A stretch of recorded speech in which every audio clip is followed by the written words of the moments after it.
Only 3 generator brands are still genuinely built in America: Generac, Kohler, and one brand you've probably never heard of, Winco.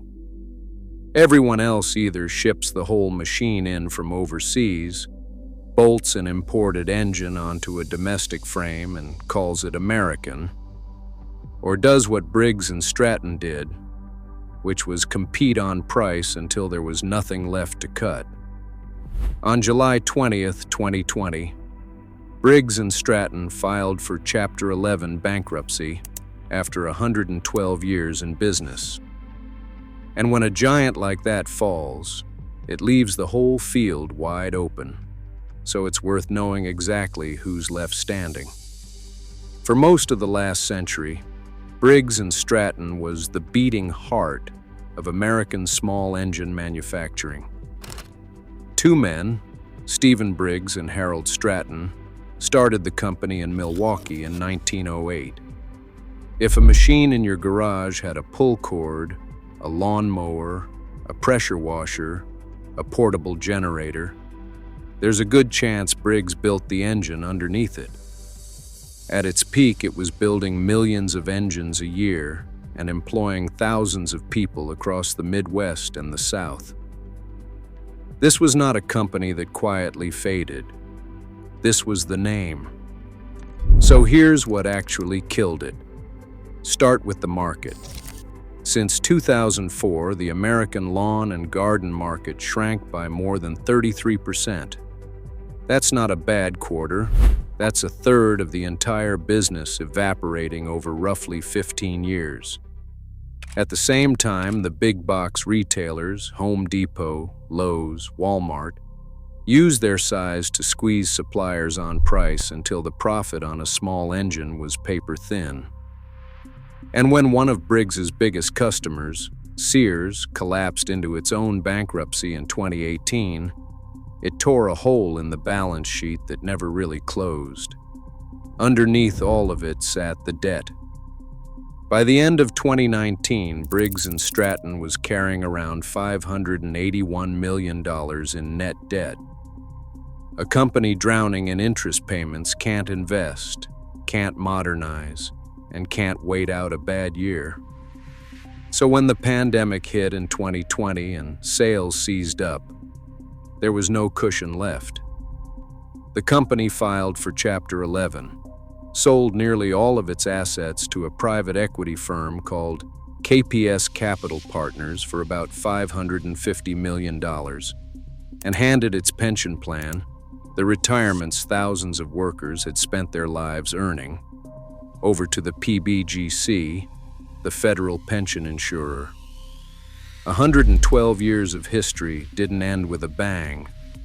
It ended with a court filing and a spreadsheet. And that's the part most people miss. Briggs didn't die because Americans stopped needing engines. It died because it got trapped in a race to the bottom, competing on price against foreign factories that could always go lower. And a race to the bottom has exactly one ending. Now walk down the generator aisle today, and you'll see those same forces sitting right there on the shelf. Most of the names you recognize, Champion, Duramax, Westinghouse, the Predator units at Harbor Freight, are built in China and imported whole. And even a lot of the brands waving an American flag on the box are really just doing final assembly here, snapping together parts and dropping in an engine that came from somewhere else. That matters, because the engine is the machine. It's the expensive part, the hard part, the part that decides whether you're a manufacturer or an assembler. Honda, which once built power equipment in North Carolina, has pulled back its American generator production. The label tells you one story. The supply chain tells you another. Which brings us to the 3 brands still genuinely built in America, and why they survived when Briggs didn't. The first is Generac.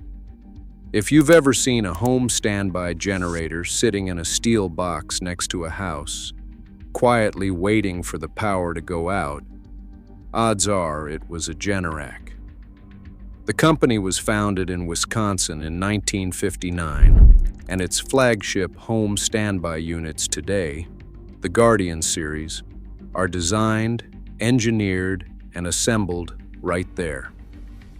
The Guardian line runs from around 9 kilowatts all the way up to the 22 kilowatt unit. Most people shopping for a whole house generator end up considering.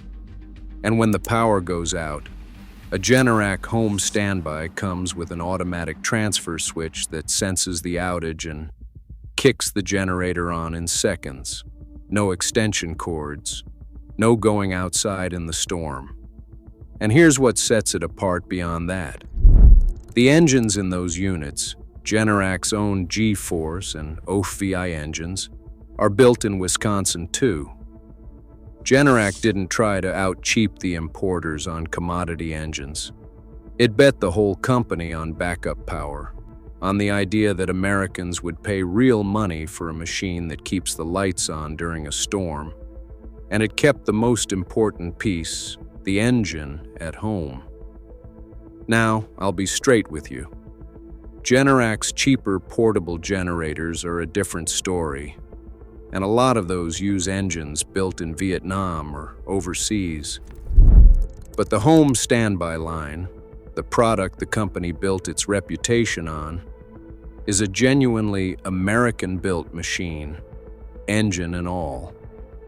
And that bet paid off. As aging power grids started failing more often, and storms knocked out the lights for millions at a time, demand for home backup power climbed year after year, and Generac rode that wave to become the dominant name in the category. That's Generac and Briggs in one sentence. One saw where American power was headed and built for it. The other kept making the same cheap engine and hoped the world wouldn't change. The second brand is Kohler, and Kohler has a claim none of the others can touch, because Kohler essentially invented this product category. The company began as a plumbing and foundry business in Wisconsin back in the 1870s, the same company that still makes the sink in your bathroom. But in 1920, Kohler introduced something it called the automatic power and light, a 1,500-watt generator driven by a 4-cylinder gasoline engine that switched itself on and off based on demand. That was the ancestor of every home standby generator sold today, invented more than 100 years ago. And Kohler is still building generators in Wisconsin right now, competing at the premium end on reliability and engineering instead of rock-bottom price. That's precisely why it's still standing. When you refuse to compete on price alone, you're not on the tracks in front of the same train that flattened Briggs.